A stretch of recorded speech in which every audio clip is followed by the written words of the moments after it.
Our next speaker is Shakira Jackson, who is going to speak again on a topic that we heard about last night, and that is colleges as communities of interest.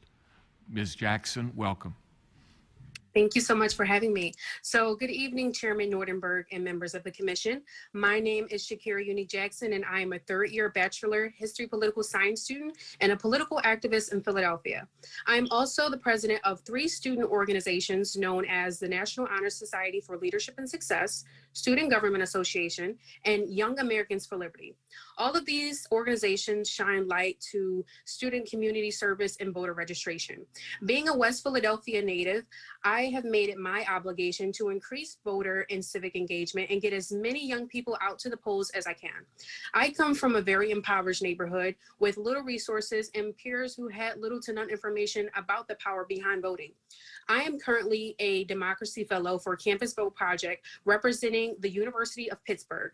Campus Vote Project is a national nonpartisan organization that works with campuses across the country to institutionalize programming to help students register to vote, cast their ballots, and to be civically engaged. I am living proof that not only did the Campus Vote Project increase my knowledge on voter engagement, but so did my college campus.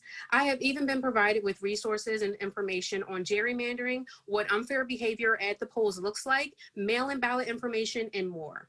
I am here today to urge the Commission to make colleges and universities a community of interest as you undergo the redistricting process, because it is the voice of the youth that will play and is playing a role in our movement as well as our democracy.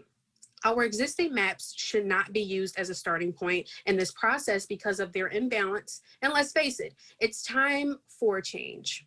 After all, the world has changed drastically. In the past 10 years, our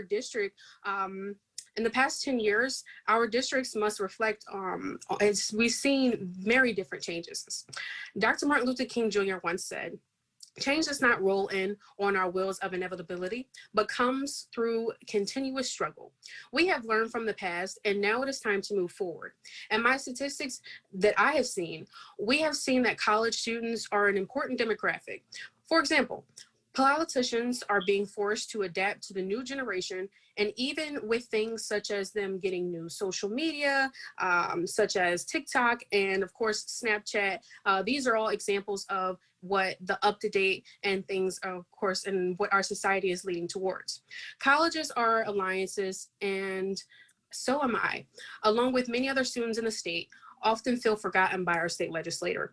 Change is upon us, and our current legislative map has numerous examples of campuses being split into different districts.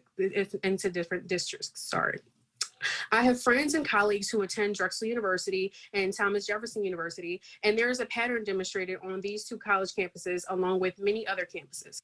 Drexel University is split into 2 different state Senate districts, and Thomas Jefferson is drawn into 2 different House districts. They have personally told me that from this, they feel their voice does not matter. If you have not taken in a word that I've said thus far, I want you to take in this. There is a problem with our current legislative maps. We the people and we the youth voices are coming before you because we believe in improvement. As I come before you as a representation of the African American and youth diaspora, I ask that you draw maps that recognize the needs of Pennsylvania's colleges population and all other communities of interest. The new maps that are created should be formed with all Pennsylvania's equity first. We are all entitled to racial fairness, and full representation for everybody should be demonstrated. College-age voters, particularly minorities, deserve a chance to choose representatives who will be open-minded to the citizens' concerns who make up our communities. Thank you so much for your time and consideration. And remember, change starts with me just as much as change starts with you. Thank you. Thank you very much. And since I already have positively acknowledged Villanova, Penn State, and Carnegie Mellon, I had to note that you did mention the University of Pittsburgh. Are there any questions or comments for Ms. Jackson? Leader Benninghoff. Thank you.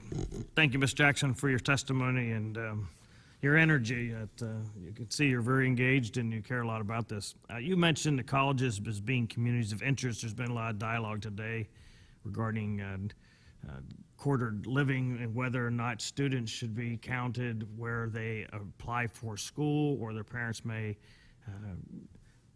count them in their taxes, or should they be counted at the colleges? Am I to assume you're advocating that they be counted at the college that they're attending at the time they're attending? Yes, correct. Okay, just wanted to clarify that because, as I said, there's been a lot of discussion on those types of populations. Thank you again for your testimony. Thank you.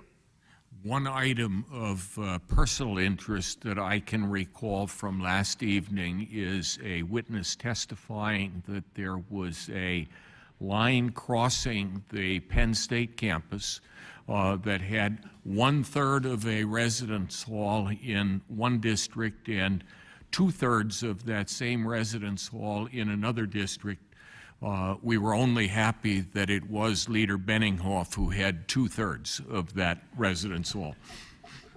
Thank you again, Ms. Jackson. Oh, can I just Sam? add something? You know, it's interesting because, you know, students can vote where they want to vote, and it's, but pretend they came from Ohio, but their parents are using them as a deduction on their income taxes.